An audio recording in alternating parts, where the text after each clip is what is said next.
all. Carpetbagger here, coming to you live from the north. More specifically, we are in Rochester, New York. Recently went on a trip to Florida.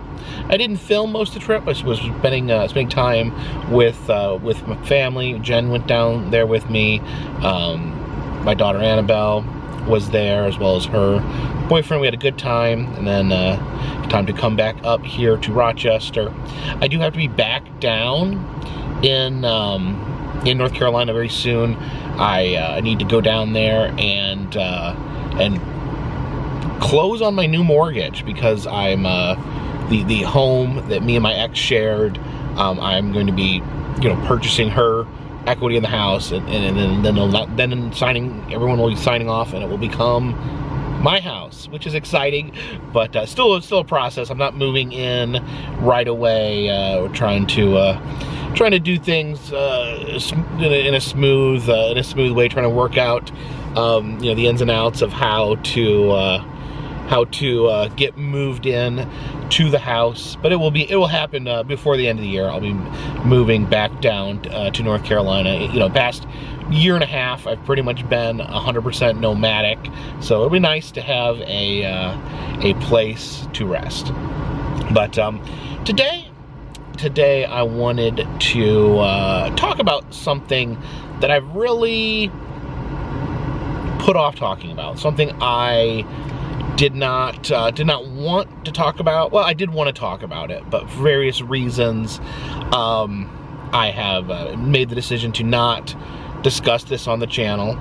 And I just kind of want to talk about some of the really hard times I had when this channel was beginning, and some of the things that I was not prepared for, that I really struggled with dealing with.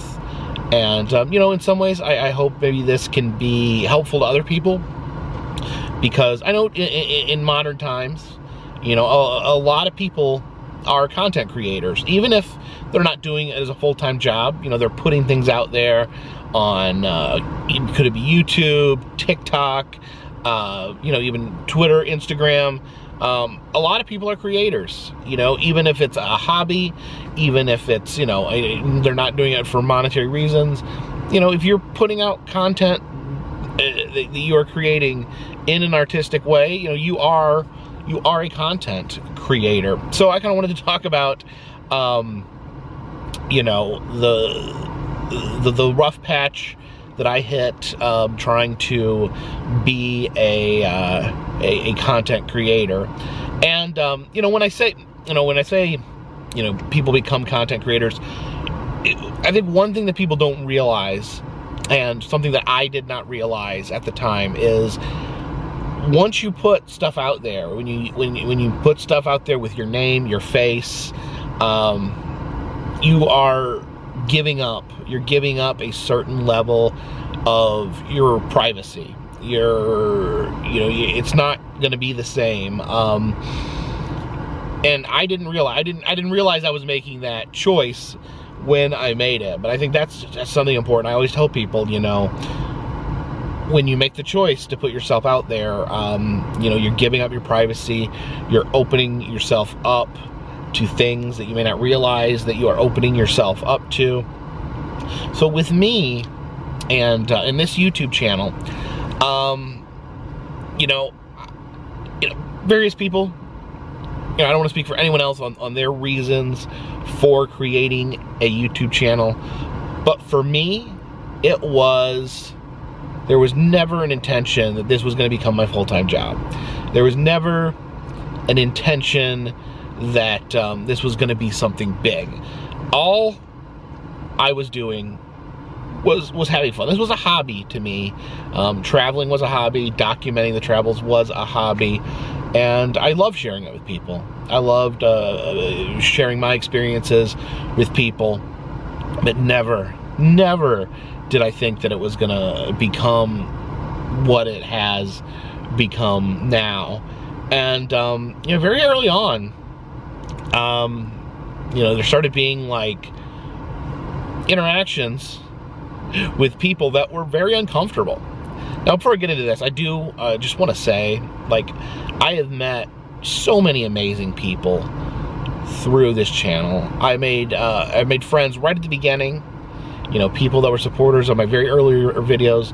I made friends that I'm still in contact with, that are still good friends to this day. It, like, anytime someone recognizes me in public and tells me that my videos mean something to them, that means the world to me. Nothing makes me happier than knowing that my videos are out there making people happy. That being said, you know, I was not prepared for some of the feedback I was getting. And one kind of funny thing is that, you know, like, I started getting criticism, not necessarily for who I was or anything like that. A lot of times it was just people criticizing my camera work, which, when I go back and watch my earlier videos, they were 100% right about. My early videos, I tended to move the camera too fast. I tended to not, like, focus on one thing. I would move the camera around wildly.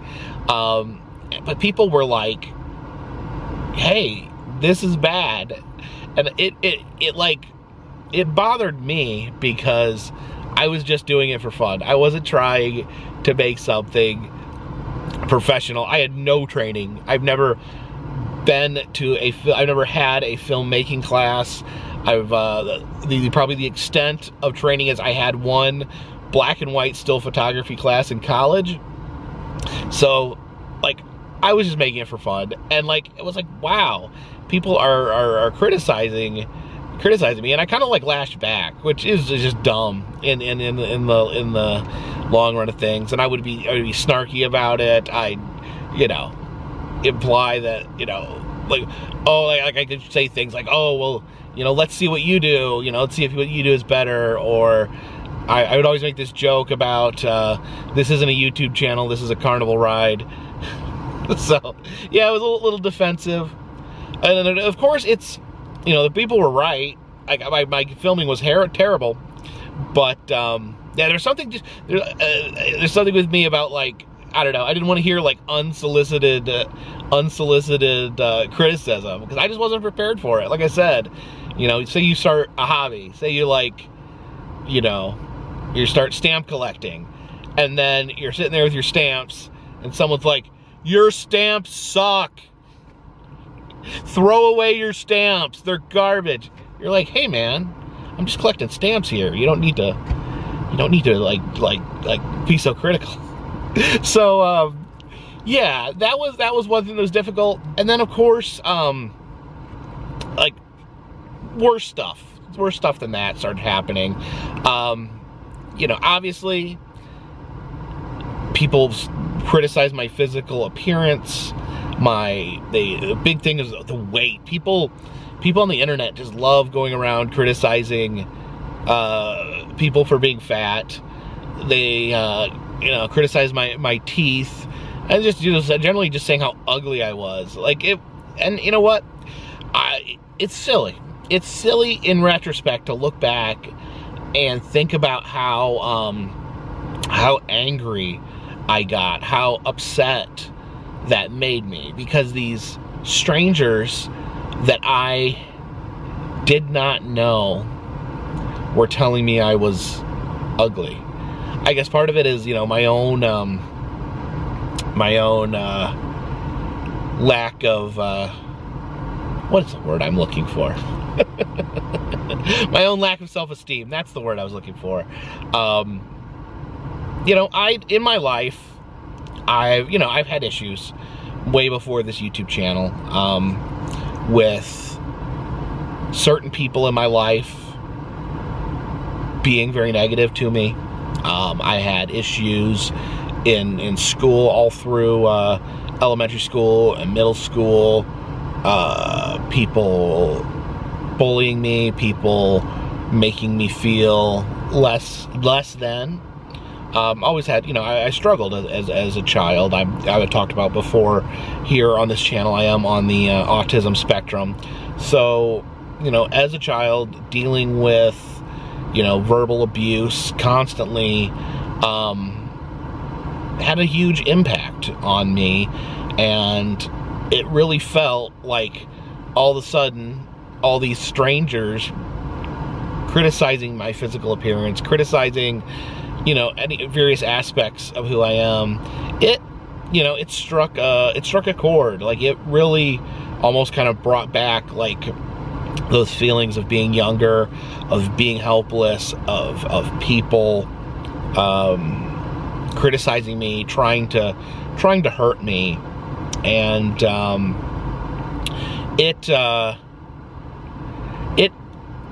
it really was hard. Like, I'm not gonna lie, like, it was hard. I struggled. I struggled very hard with dealing with this in my life, and it's such a weird situation, because at the same time my channel was growing, so this dream I had was literally coming true. My dreams were coming true, and at the same time there was this just strange negativity coming out of the universe. People trying to put me down, people trying to make me feel bad about myself, and, you know, to a degree it worked.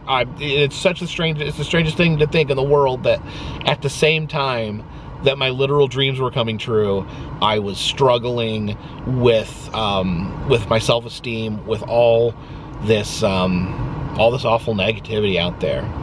And to react to like this negative feedback, I did what, in retrospect, I realize is just the absolute wrong thing to do, and I responded to it. I engaged this negativity. I feel like if you're listening out there, someone who's creating content, who's putting themselves out there, who's chosen to put themselves out there, this is the biggest piece of advice I can give you, and that is, do not engage. It does not matter what a stranger thinks about you. I mean, if it was a close friend of mine who had something to say to me, he said, hey, I think you need to do this differently, or hey, I don't think this is the best, then I would listen. If it was someone who was, you know, experienced in doing what I do and they had some advice for me, I would listen. But it does not matter what some negative stranger on the internet thinks about you. But I would get in the weeds. I would try to defend myself in the comments section. I even once or twice made videos trying to, you know, refute negative things that people were saying about me. And keep in mind, like, my channel tends to be very positive. I tend to focus on positive things. I try to avoid political discussions. I try to avoid hot button issues. And but still, people were finding you know, negative things to say about. I'm trying to think of like negative. It's like not important, but like, you know, a lot of it was, oh, I'm lazy. I am, you know, making money off doing something that's easy. And, you know, these people don't. These people are critical. They don't know me.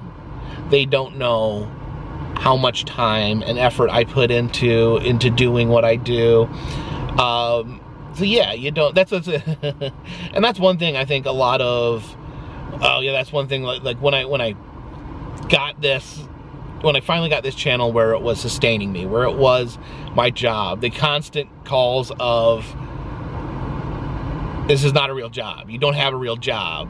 What you're doing is not a real job. It's like, it's this silly argument, and it's pointless. I mean, if someone has decided that they don't think this is a job, that's fine. Like, that's fine. What do I care if there's a single person out there, half a dozen people, even 100 people out there don't think what I'm doing is a job?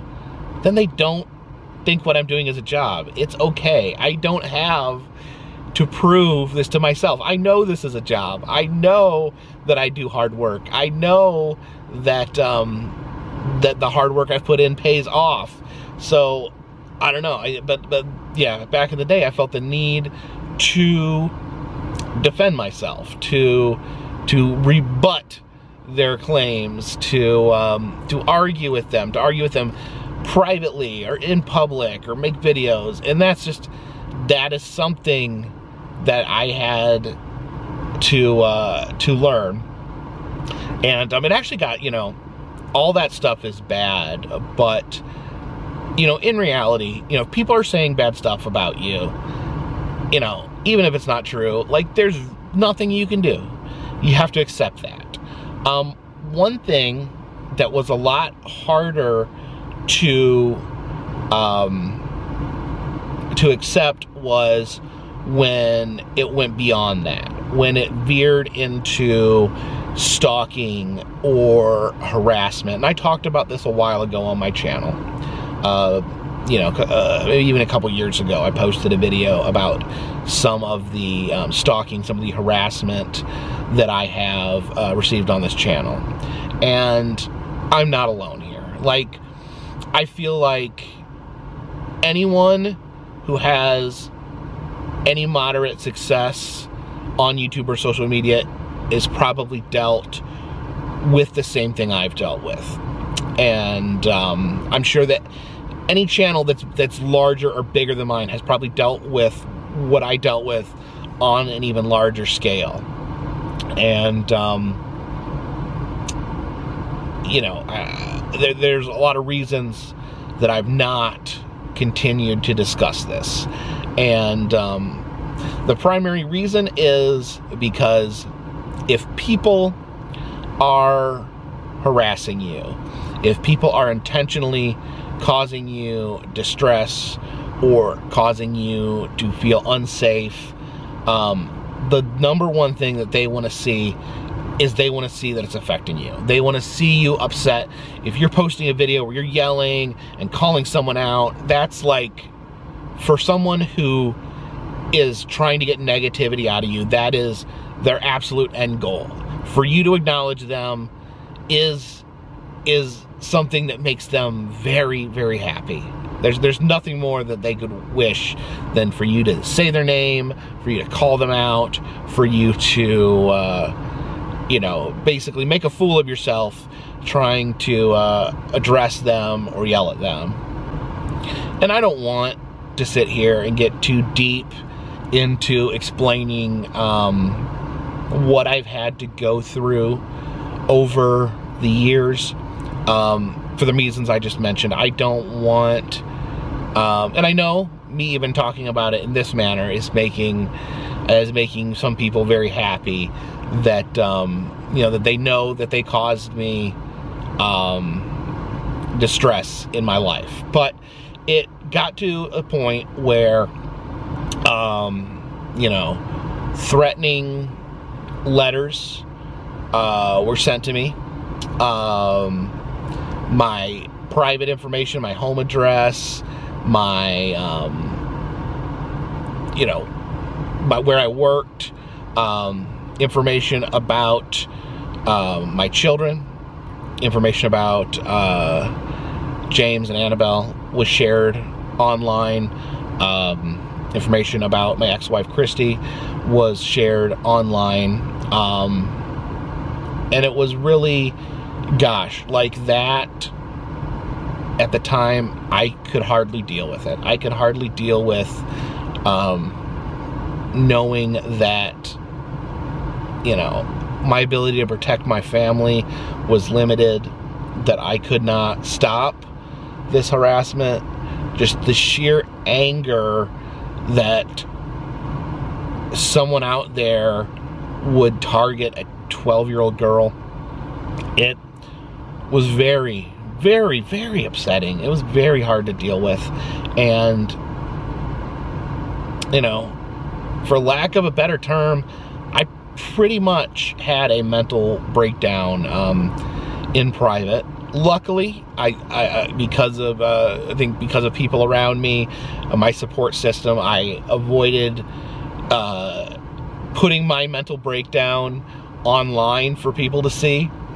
I don't know, pieces may have slipped through, but yeah, I had a lot of trouble. So the only thing that really got me, you know, out of this breakdown was therapy. Like, you know, talking to my therapist about the issues I was having online, and really just had to learn that I cannot control the actions of other people. If people are, you know, are pushing negativity towards me, or intentionally trying to get me upset, trying to get me to act out, I can't change that. I don't have control over their actions. The only thing I have control over is how I react to their actions. And I had to make the decision to ignore it. Not only ignore it, but to accept it. To accept that things were going to happen that I couldn't control, and that I needed to be able to find peace with that. To be able to find peace that people were going to say mean and awful things to me, that people were going to be critical of me, that people that didn't know anything about me or anything about my situation were going to talk about me in a critical way that I knew wasn't true. And that's what I've been doing for the past few years is, you know, I don't respond to negative comments. I don't go looking for what other people would say about me. And that's one negative thing that you can get into doing, is like looking up, trying to seek out what other people are saying about you. I mean, that's no good will ever come out of that, because, you know, if you're worried that people are saying bad things about you and you look hard enough, you'll find people saying bad things about you, and it's not fun. It's a bad feeling. It's a gross feeling when you see yourself being criticized, and you know in your heart it's not true. And you know, that's all you can really do, is follow your heart, what you know in your heart. I mean, if people are saying bad things about you and you look in your heart and you feel that's true, maybe there is some truth to it. But you know, if you're true to yourself, if you're true to your own values and morals, and you know, then you can rest assured that you know that you're a good person. You know that, you know, you're not perfect, but you do your best to put positivity out there. At the same time, you just gotta consider the source. You know, that's something. It's an old cliche. Consider the source. But yeah, like if you see the people out there that have been critical of me, like, I don't know that I'd want these people to like me. I don't know that I want these people to be positive about me, because, you know, these are not people that I share values with. These are not people that do things that I agree with. So why would I want them to like me? That's I don't know if that's just me. I'm sure a lot of other content creators could relate to that. Like why do you need these people to like you? These people that the only reason you know about them is because they don't like you.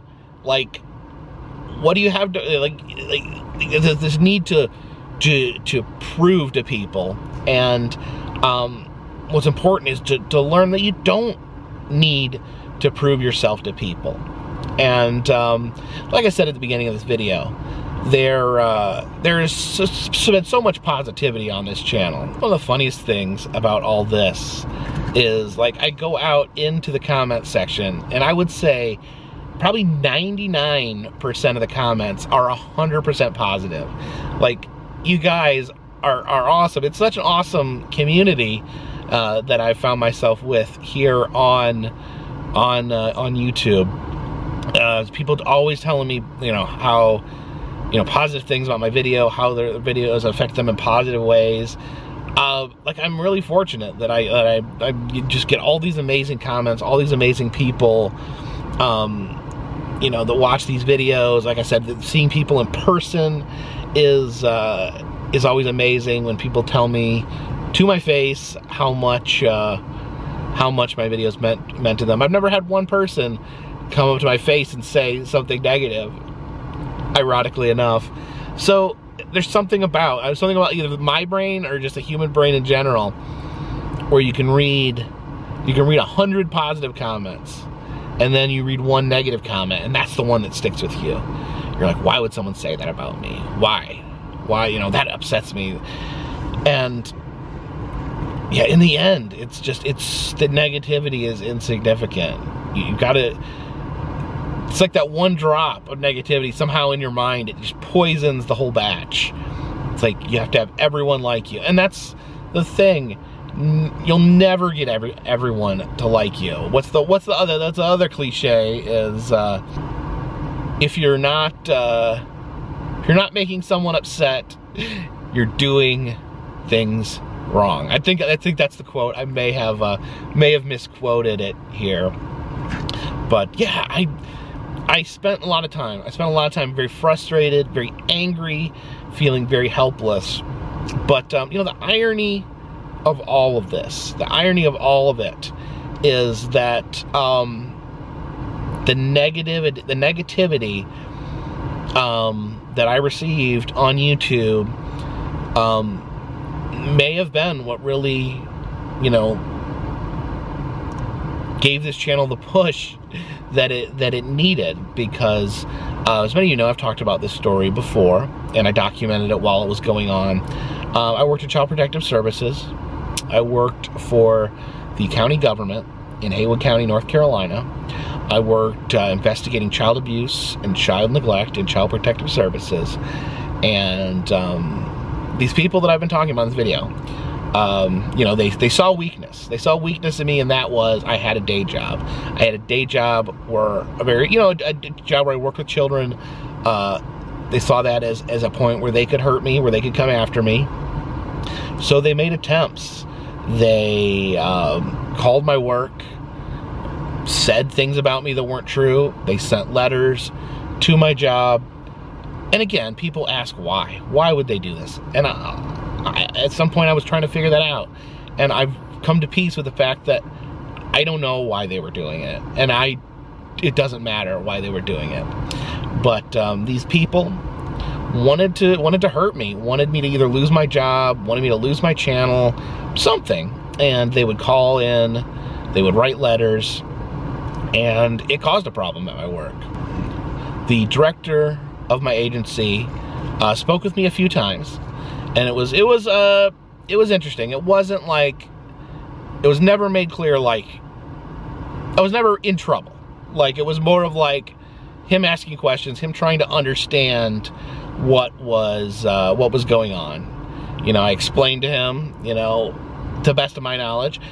And, you know, it sucks. It sucks trying to have to explain, you know, why people don't like me or why people are trying to hurt me, because I didn't have a good answer for that. But I had to, you know, I just, you know, had to say they do. And, you know, I'm saying that I'm not making, the videos I'm making are not controversial. They're nothing that interferes with what I do. And, you know, the director pretty much agreed with me at that point that I hadn't done anything wrong. I hadn't crossed any lines.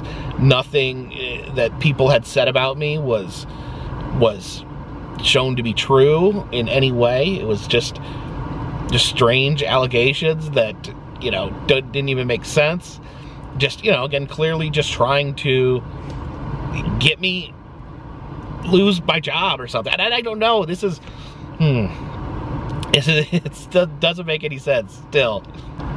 But eventually it got to a point, there was a new director, a temporary director. The director of the health department had temporarily taken over our department because our director had left. And I got called into a meeting there, and he told me, we're done with this. You're not gonna do your YouTube anymore. Not asking me to stop, telling me that I wasn't gonna do my YouTube anymore. And I knew, the second he said that, I knew what was gonna happen. I couldn't give it up. I'd put so much time, so much effort, so much heart into making this YouTube channel. When I asked the reasons, he said all he could give me was, "It's become a distraction," was the official line, because they didn't like, basically, the people that were harassing me were bothering them. They didn't like to be bothered, which is the main criticism. I try not to be angry, but my main criticism is, I worked for an agency that, you know, was there to help people and protect people, to protect children from abuse and neglect, but also we helped adults that, you know, were in domestic violence situations, were in harassment situations, and my job did not have my back on that. They weren't interested in helping me, you know, or supporting me. And I'm not even asking for help, just support.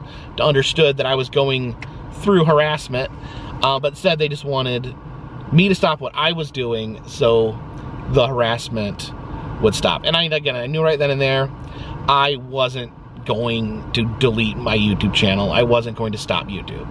I didn't know that I was going to try to go full-time at that moment. That would come later. But I knew that I couldn't live with myself if I gave up my YouTube channel. That I would have to, you know, maybe do another job, maybe get a different job than the one I had. But I had to keep making these YouTube videos. I didn't have a choice. As far as my mind, you know, I can't imagine who I would be right now if in that moment I had given up this channel, given up the passion that I have for what I do. So I made a decision. I made a decision to try to go full-time. At the time, my wife Christy, my ex-wife now, I asked her, you know, I didn't ask her, we came up together, we talked about a plan, and I said, you know, give me 3 months. Give me 3 months, I'll put everything I have into this channel, and at the end of that, if I've not been able to get this off the ground, you know, I will look at getting another job. And it was really scary. Man, was it scary. But the people on the people that watch these videos, the viewers, you made it possible very quickly. I got extra support on Patreon, extra, you know, more interest in my videos, and you guys came along with me as I tried to make more videos, more interesting videos, and I never looked back. I never looked back from there, and we're still going. The wheels have not come off yet as we continue to move forward. So in a way, all that negativity that I've been dealing with, all that negative energy, all those negative people, they were trying to hurt me, and in the process, they ended up giving me a gift.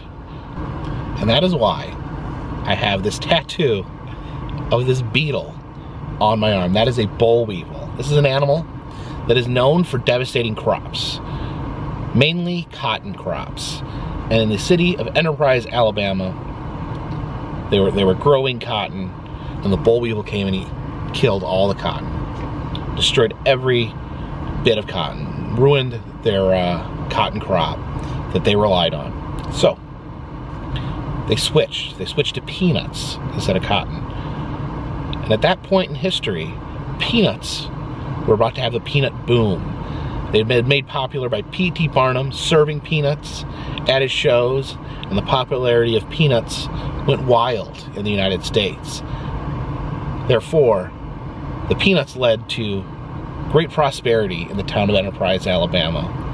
And if it weren't for the Bullweevil, they would have been stuck with cotton, and they never truly realized their potential until the Bullweevil came and destroyed that cotton. And that's why I got this tattoo, because I feel like in my life there was a Bullweevil that came, and on the surface it looked like it was going to destroy me, going to destroy this channel, going to destroy my mental health.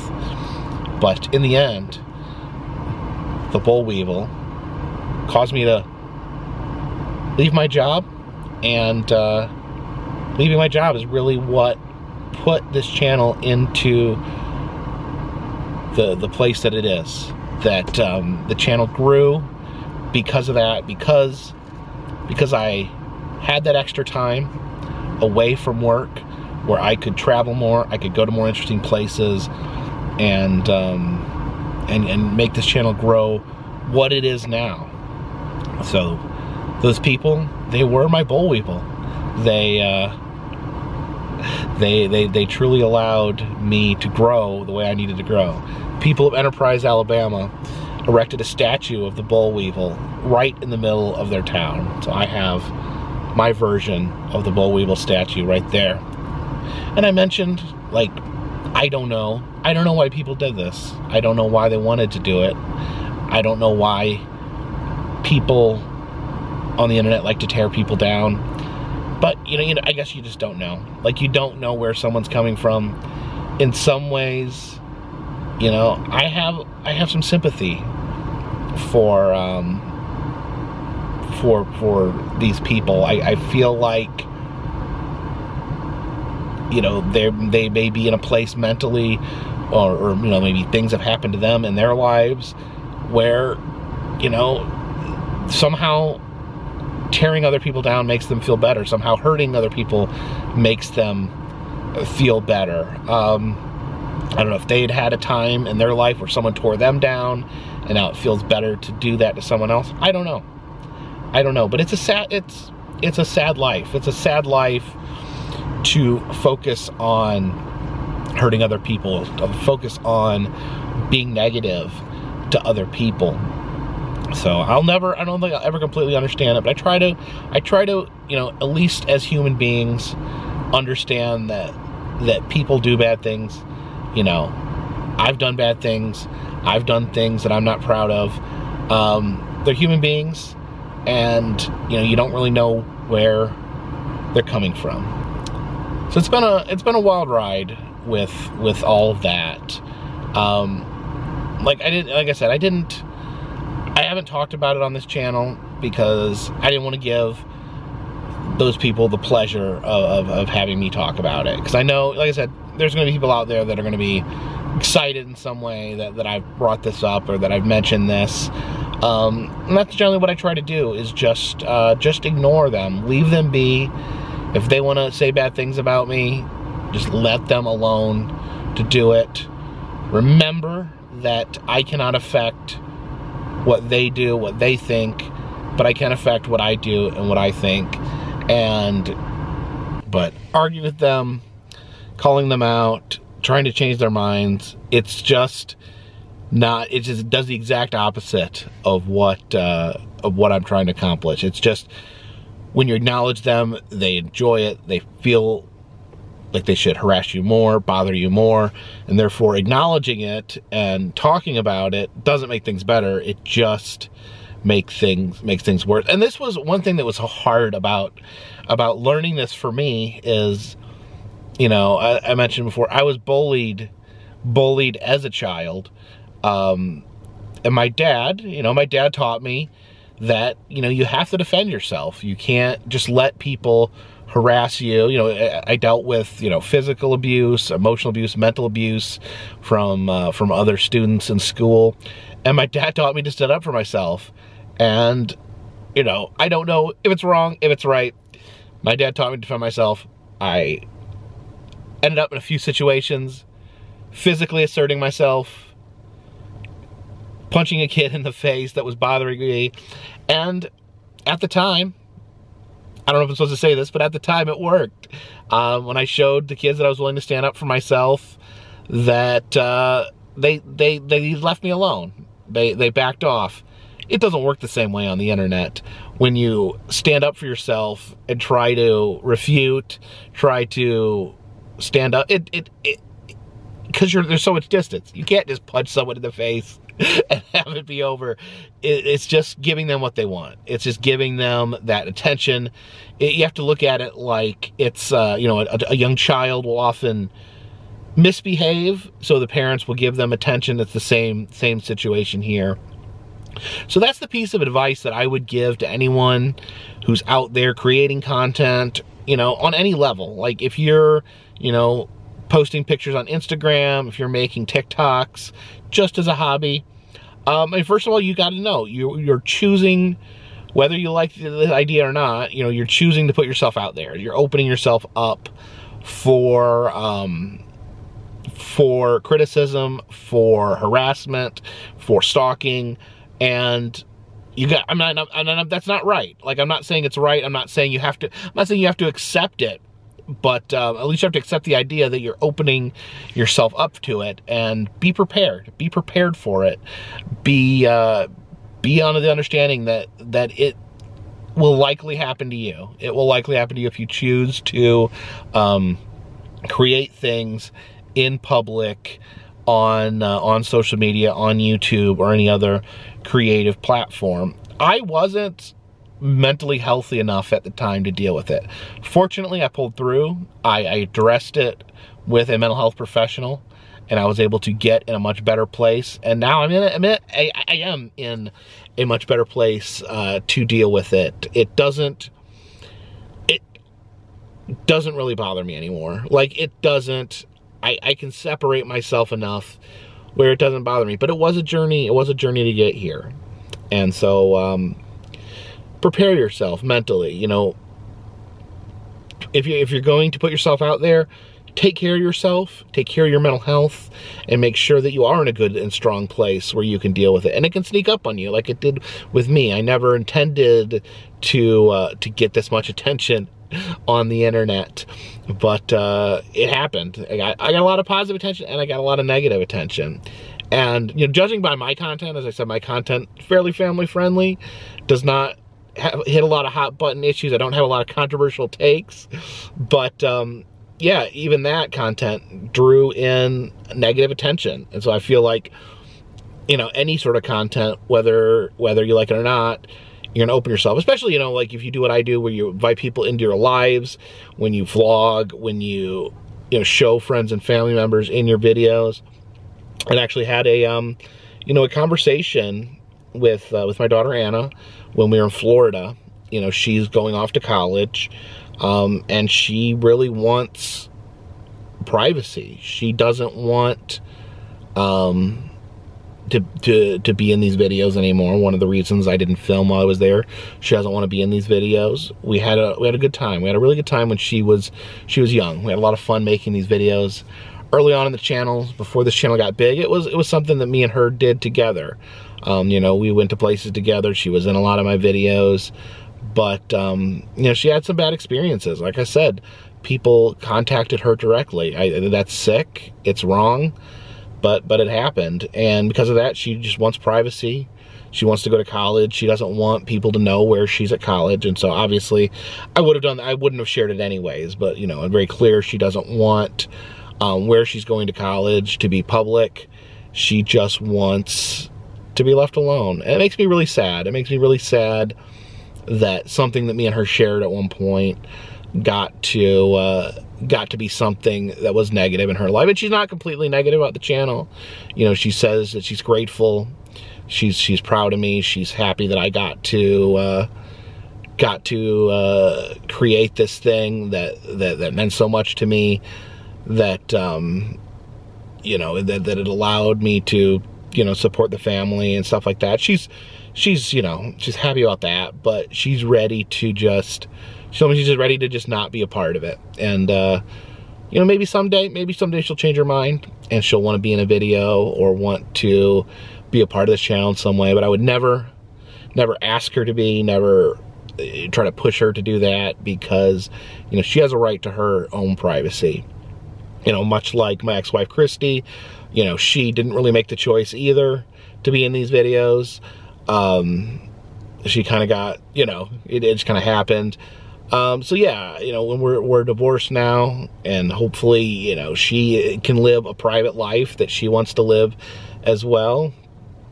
And yeah, it's complicated. Like, you know, it makes me sad. It makes me sad that, you know, the people around me were affected by something that they did not sign up for.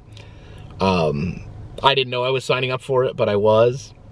So yeah, that brings me some sadness. And I think that was always the hardest part, was not being able to protect the people closest to me.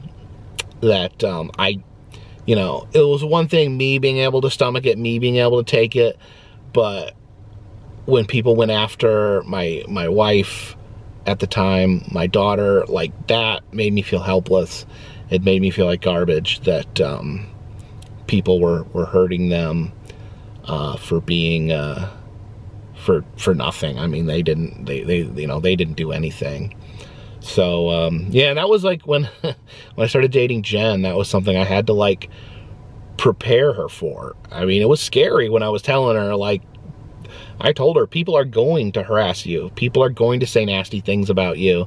People, you know, and she's been, you know, she prepared herself for that. Like, she was good about it and was really smart about it. And I had to kind of like, you know, she has her own channel, and it's, you know, she's had some success over on her channel, and you know, I've helped her along the way, you know, telling her, you know, you gotta kind of understand who you're dealing with. You gotta be careful. You gotta prepare yourself for certain things, and she's done really good with that. But man, I feel like this video's a bummer. I'm sorry. I do try to, and that's another reason I didn't want to talk about this, because it is kind of a bummer, and I like to show fun things, I like to show interesting things, but I know that you know, this was something that I've been thinking about a lot recently, especially, you know, seeing my daughter and you know, talking to her about it, about what happened. You know, she had to deal with being harassed while she was growing up, but yeah, it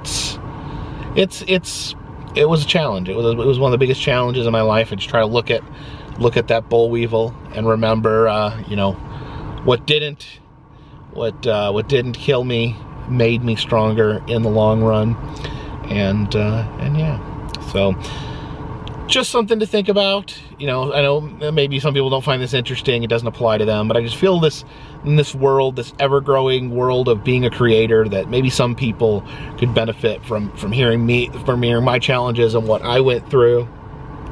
So going forward with this channel, I've got some big plans. Of course, the summer's coming up, lots of stuff opening in the summer. Planning on doing the state fair thing starting in July, I hope. I think Georgia and Alabama both have their state fairs in July, so that will be the official start of state fair season this year. And hopefully be bringing you more fun videos about roadside attractions, museums, haunted houses, theme parks, and other fun stuff. And yeah, thank you guys so much for watching these videos. If you know, you want to support them in any other way, Patreon is always a great way to support the channel. $3 or more will get you a postcard once a month from me to you. Also, we're having some new enamel pins. I've got new enamel pins ordered. They'll be arriving in the shop hopefully by the beginning of May. And I'm doing cameos, doing personalized messages, greetings, birthday wishes, anniversary wishes, or just for fun messages. If you're interested in that, check out the description of this video. All the information is down there. And until next time, the sun has come out. It was cold and rainy. I was actually gonna walk around the city and do this video, but it was so cold and rainy. I sat in a parking lot. But now the sun is finally out, as you can see, shining in my eyes.